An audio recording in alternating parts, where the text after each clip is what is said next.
¿Qué tal, jóvenes? ¿Cómo están? Bienvenidos al curso de Geografía. Mi nombre es Joel Uribe Martínez y en esta oportunidad vamos a tratar el tema relieve amazónico. Veamos. Para poder hablar del relieve amazónico, primero tenemos que explicar cómo es que surge la Amazonía. La Amazonía sabemos nosotros que es una región natural de nuestro país donde las condiciones climáticas son completamente distintas a las regiones andina y amazónica. Una de las principales diferencias que existe entre la región amazónica y la región andina es la temperatura o las condiciones de temperatura que pueden existir dentro de este espacio. ¿Por qué? Porque en la región amazónica las temperaturas son más elevadas. Esto trae una serie de efectos, como por ejemplo las constantes precipitaciones, la mayor presencia de humedad, la mayor presencia de nubosidad.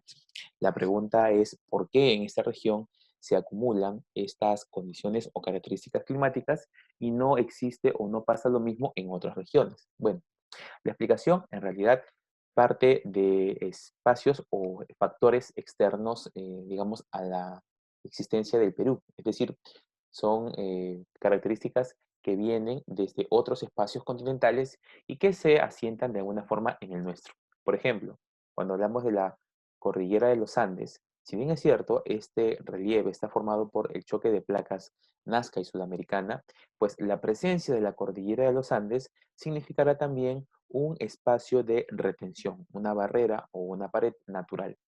¿Pero hacia qué? Vamos a ver justamente en este momento. En el planeta Tierra, pues existen vientos que se desplazan desde las altas latitudes hacia las bajas latitudes. Obviamente que mientras va bajando la latitud, la temperatura va cambiando. Es decir, si nosotros estamos en la región polar o en los polos geográficos, las temperaturas van a ser más bajas. Pero mientras nos acercamos a la zona ecuatorial, las temperaturas van a ser altas.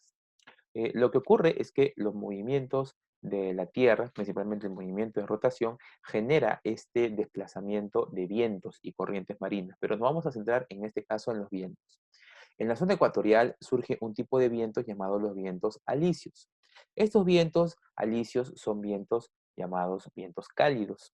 Estos vientos cálidos vienen del este hacia el oeste, es decir, vienen desde la parte central de los océanos, para ser más específicos, del océano Atlántico, y se desplazan hacia el océano Pacífico. Y así buscan recorrer la parte central del planeta Tierra, o sea, la zona ecuatorial.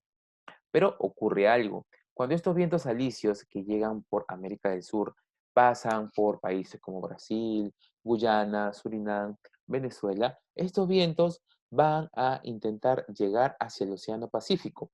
Pero cuando intentan hacerlo, van a tener contacto justamente con un relieve natural que vendría a ser la cordillera de los Andes. ¿Qué pasa con la cordillera de los Andes? La cordillera de los Andes sirve o hace los papeles de una pared. Cuando los vientos alisios llegan y chocan con esta, entre comillas, pared llamada cordillera de los Andes, los vientos alisios no van a poder sobrepasar a la cordillera de los Andes con facilidad, porque la cordillera de los Andes pues tiene elevaciones considerables y estos vientos cálidos pues no van a lograr pasar estas alturas o estas formaciones rocosas. Por lo tanto, al no poder pasarlas o traspasarlas, estos vientos van a rebotar. Primero se van a mantener en este espacio, pero luego estos vientos van a rebotar, van a volver hacia el este. Recordemos, estos vientos alisios vienen del este hacia el oeste, pero como chocan con la cordillera de los Andes, estos vientos rebotan y se vuelven a chocar con los vientos que están en el mismo sentido, tratando de llegar hacia el este. Cuando esos vientos cálidos empiezan a, en este caso, obstaculizarse o chocarse, por utilizar este término, estos vientos van a empezar a formar, pues, digamos, nubosidades. Por sus altas temperaturas van a generar presencia de nubosidades. El agua se va a condensar y después de la condensación vienen las precipitaciones. Y es por ese motivo que hacia el este de la cordillera de los Andes vamos a encontrar estas condiciones climáticas que definen a la región amazónica. Entonces, ¿por qué surge la región amazónica? Surge principalmente porque gracias a la cordillera de los Andes, estos espacios van a, digamos, concentrarse en temperatura, humedad, eh, también nubosidad, y es por eso que estas regiones tienen estas condiciones climáticas. Muy bien. Pasemos ahora a hablar de la región amazónica. La región amazónica es una región amplia y llana o semillana con abundante vegetación. El clima es tropical, húmedo y lluvioso. Cuando hablamos de un clima tropical, estamos hablando de un clima de altas temperaturas. Hablamos de temperaturas, por ejemplo, que superan los 40 grados centígrados durante el periodo de verano. Es húmedo porque la nubosidad que viene producto de los vientos alisios se concentra en este espacio por rebote y es por ese motivo que el nivel de humedad en estos espacios es alto. Asimismo, es lluvioso, ¿por qué? Porque debido a la condensación de estos vientos cálidos, entonces se forman nubes que generan altas precipitaciones. Nubes como por ejemplo las nubes llamadas cúmulos, las nubes por ejemplo tipo nimbos, que van a tener no solo una alta carga hídrica, sino también van a permitir la existencia de fenómenos como por ejemplo de tipo eléctricos como los rayos o sonoros como los truenos, por ejemplo, ¿no? Entonces, esas son las características. Ahora, en la región amazónica vamos a encontrar dos sectores bien diferenciados. Tenemos en primer lugar la selva alta y en otro caso la selva baja. Las características que cada uno de estos relieves tiene son muy particulares porque existen procesos o existen relieves que se van a ver influenciados por esta dinámica. Veamos. Cuando hablamos de la selva alta, el primer relieve del cual vamos a ver nosotros que existe son los valles longitudinales. ¿Qué son los valles longitudinales? Son regiones irrigadas por un río entre espacios montañosos o entre áreas montañosas. A estos valles longitudinales también se les conoce como terrazas aluvionales. ¿Por qué terrazas? Porque son aparentemente niveles de, en este caso, suelo, que ha sido formado básicamente por el arrastre de sedimentos producido por los ríos. Hay que tomar en cuenta que los ríos que forman los valles longitudinales son ríos altamente caudalosos, entonces arrastran una cantidad de sedimentos. Estos sedimentos son fragmentos microscópicos de otros relieves u otros espacios rocosos. Entonces lo van depositando en sus bordes o en todo caso en sus riberas. Por lo tanto, se da la forma de terrazas o especie de planicies al costado del caudal del río. ¿Por qué son importantes los valles longitudinales? Como todos los valles en realidad, tanto costero, andino y amazónico, los valles longitudinales son importantes porque hacen posible el asentamiento de las poblaciones. Hablamos de distritos, hablamos de comunidades, anexos, provincias, etc. Asimismo, debido a la gran fertilidad de los suelos de los valles, entonces estos suelos son utilizados para la práctica agrícola y también para la crianza de animales, es decir, para la ganadería. En lo que respecta, por ejemplo, al comercio, es importante entender que de los espacios agrícolas o ganaderos se van a producir recursos alimenticios que van a poder procesarse, primero, que van a poder venderse hacia otros mercados o intercambiarse en algunos casos, pero también van a poder industrializarse y este proceso de industrialización va a traer consigo pues la exportación de estos productos hacia otros mercados generando mayores ingresos. Por ejemplo, uno de los productos amazónicos que tiene una gran presencia en el mercado internacional será el café, ¿no? Y sabemos que el café se puede, digamos, procesar y se puede presentar de formas distintas, es decir, tener distintas presentaciones y también este café puede ser pues utilizado para no solo en el consumo directo, sino también para otros tipos de recursos, como por ejemplo en la industria de la panificación o de los pasteles, ¿no? Y de los postres y demás. Entonces, esos son los recursos.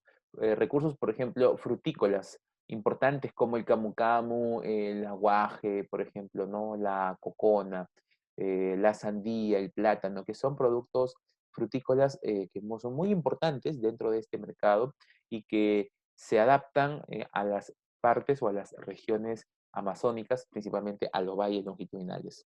Repasemos algunos valles importantes. Por ejemplo, ahí tenemos el mapa de la región Amazonas, el mapa de la región Pasco, asimismo el de la región Arequipa, perdón, Cajamarca.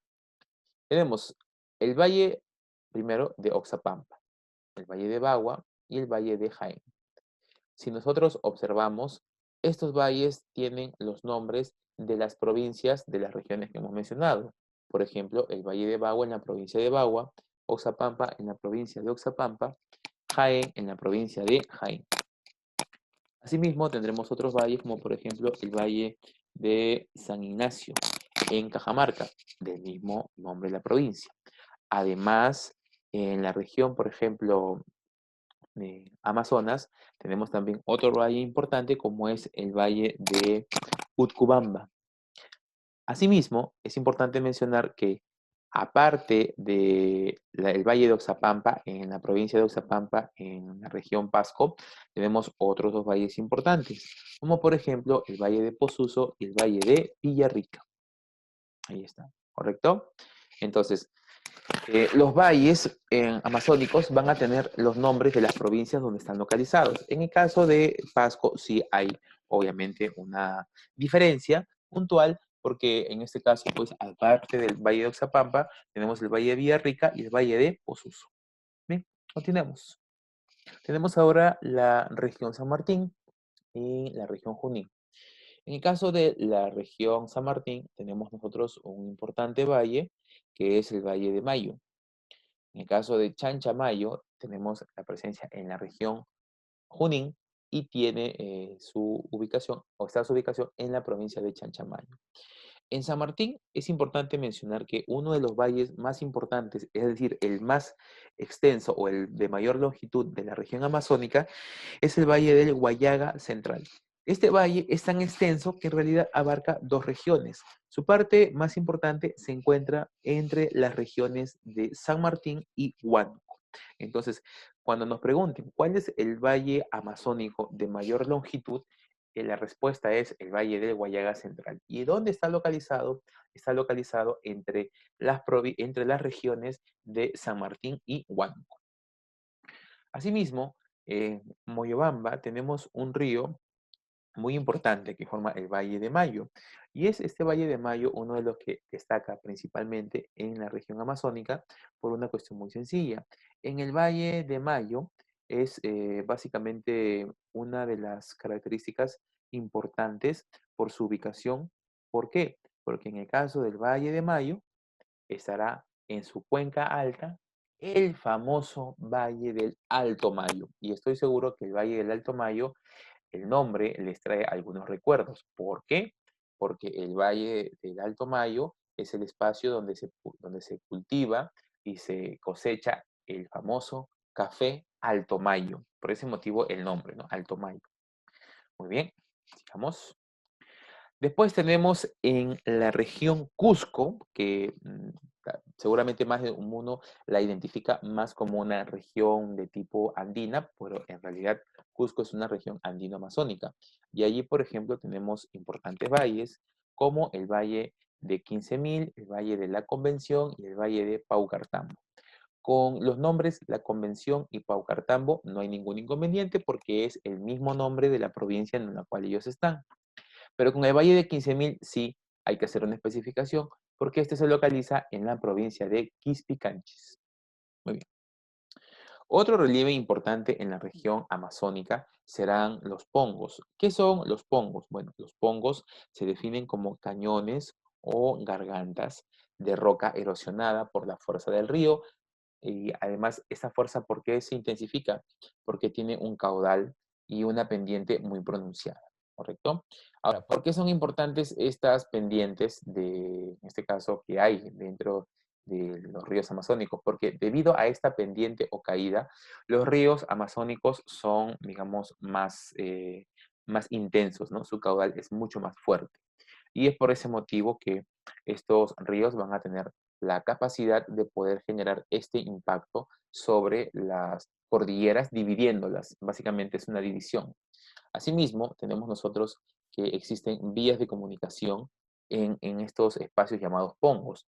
Gracias a los pongos se puede ir desde la selva alta hacia la selva baja, porque ese es el recorrido de los ríos. Además, como son fuertes caudales que pasan por espacios estrechos o rocosos, por la fuerza o la intensidad con la que pasan por estos espacios rocosos, se puede aprovechar para la construcción de centrales hidroeléctricas. Eso es un aspecto muy importante. Entonces, si a ti te preguntan, ¿cuál es la importancia económica de un pongo? ¿O por qué se estudia un pongo? Primero, porque es un espacio considerado como una vía de comunicación, primero. Segundo, porque debido a lo estrecho de este espacio, se puede construir centrales hidroeléctricas. Entonces, esa es la importancia de los pongos, por ese motivo es que se estudian. Veamos.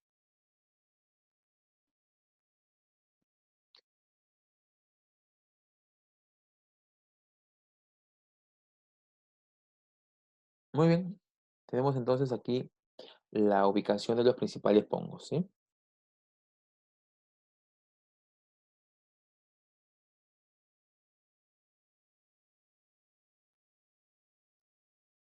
Tres regiones importantes. ¿Cuáles son esas regiones? Tenemos la región Amazonas, la región Ucayali y la región San Martín. Veamos. En la región Amazonas vamos a encontrar el pongo de mayor extensión, que es el pongo de Manseriche. Este pongo va a ser formado por el río Marañón. Este pongo va a estar en el límite entre la región Amazonas y la región Loreto, ¿sí? Luego tenemos también en la misma región Amazonas el pongo de Rentema. El pongo de Rentema se encuentra en la provincia de Bagua, mientras que Manseriche se encuentra en la provincia de Condorcanqui. En la región Ucayali tendremos nosotros el pongo o boquerón del Padre Abad, en la provincia del Padre Abad. Y en la región San Martín tendremos nosotros el pongo de Aguirre, localizado en la provincia del mismo nombre, San Martín. Este va a ser formado por el río Guayaga. Tenemos después otros pongos importantes en el Cusco, por ejemplo, tenemos el pongo de Mainique. El pongo de Mainique en el Cusco, el pongo de Apurímac en la región Apurímac y el pongo de Iscuchaca en la región Huancavelica. El pongo de Mainique está localizado en la provincia de Paucartambo y lo forma el río Urubamba. El pongo de Iscuchaca se encuentra en la provincia de Huancavelica y lo forma el río Mantaro. En la región Apurímac está localizado el pongo de Apurímac, en la provincia de Cotabambas, el río que lo forma es el río Apurímac. Finalmente tendremos nosotros en la región Junín y en la región Ayacucho dos pongos importantes. Tenemos en un primer lugar el pongo del Tambo, que en este caso lo forma el río Tambo en la provincia de Satipo, y en la región Ayacucho tenemos el pongo del Mantaro, que está en la provincia de Huanta. Muy bien. Ahora vamos a continuar con las geoformas de la selva alta y nos corresponde trabajar lo que refiere a las cuevas. ¿Qué son las cuevas? Las cuevas son erosiones kársticas que han sido originadas por las aguas subterráneas, que son aguas carbonatadas. En pocas palabras, cuando el agua se combina con el carbono, el agua tiene un efecto kárstico o erosivo, y este efecto kárstico genera justamente esta deformación o agujero que se le hace a la roca. Obviamente, este agujero no es un proceso inmediato, sino que es una serie de procesos que van ocurriendo poco a poco. Tenemos en un primer caso, por ejemplo, que empieza pues una pequeña filtración en los sumideros colocados o ubicados en los espacios elevados de la cueva, y a través de este sumidero, por una, digamos, fractura o filamento muy pequeñito, empieza a filtrar el agua. El agua, cuando empieza a filtrar, empieza a erosionar la cueva poco a poco hasta generar estas formaciones internas. ¿Por qué son importantes las cuevas? Porque se estudian. Primero porque son hábitats de especies. Hablamos de aves, hablamos de insectos, hablamos de mamíferos, hablamos de roedores. Eso es un hábitat muy importante. Y segundo, porque las cuevas tienen como característica principal también ser utilizados como espacios turísticos. En diversas regiones, las cuevas son destinos para los programas turísticos de distintas agencias particulares, así también como agencias del propio Estado. Ejemplo, PROMPERÚ. Bien, veamos. Importantes cuevas vamos a encontrar nosotros. Tenemos en primer lugar en la región Huánuco, en la región Pasco y en la región Amazonas. Tenemos en la región Huánuco, tenemos dos cuevas importantes. Tenemos la cueva de las lechuzas y la cueva de las pavas. La cueva de las lechuzas y las pavas, ambas se encuentran en la provincia de Leoncio Prado. Muy bien. Después tenemos en la región Pasco, tenemos la presencia de la cueva llamada Tunqui Cueva. ¿Bien? Tunqui Cueva.